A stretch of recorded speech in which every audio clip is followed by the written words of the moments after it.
Elə ki yay gəldi, insanlar sərinləmək üçün üz tuturlar dənizə. Elə dənizdə tez-tez batma xəbərləri də yay gələn kimi gündəmi zəbt edir. Bəs istirahətə gedənlər dənizdə niyə batır? İddialar çoxdur bu mövzuda.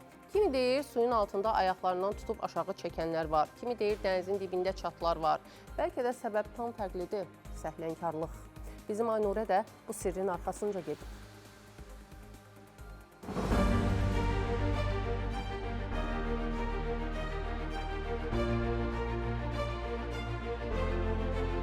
Girirlər suyun altında, nə bilim, kimisi ayağından dartırlar.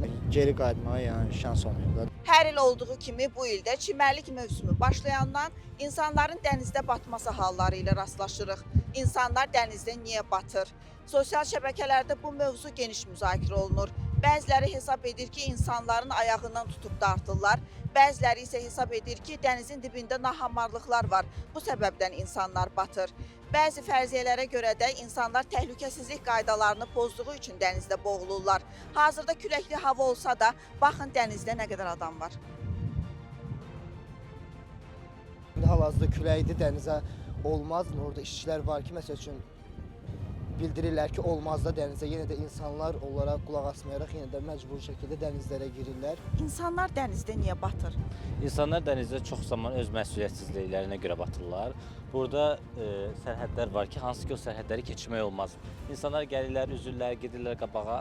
Onlara tapşırırlar ki, olmaz. Neçə dəfələrlə xilas edicilər onları xilas edibdir. Səhv hərəkətlərinə görə, nə bilim, girirlər suyun altında, nə bilim, kimisi ayağından dartırlar, nə bilim, və yaxud içkili vəziyyətdə girirlər suyun altında, kimlərsə sataşırlar. Qadın almışsa ona keçmişəm, ləpər güclü olub, yəni geri qayıtmağa yəni şans olmuyor. Ləpər çox vurub, cəh geri vurub, cəh qabağa vurub, ona görə. Ekoloq Qorxmaz İbrahimli deyir ki, insanlar dənizə getmək istəyirlərsə, üzməyi bacarmalı və təhlükəsizlik qaydalarına mütləq şəkildə əməl etməlidirlər. Qadağan olunmuş yerlər, sarı şarlar qoyulur. Sarı şarları biraz irəli keçirlər, ayaqları yerə çatmayanda həyəcandan batırlar. Yəni üzə bildi, bilmədi. Bəzən üzə bilən insanlar belə batırlar. Deyirlər dənizin qumunu daşıdılar, orada relyef dəyişdi.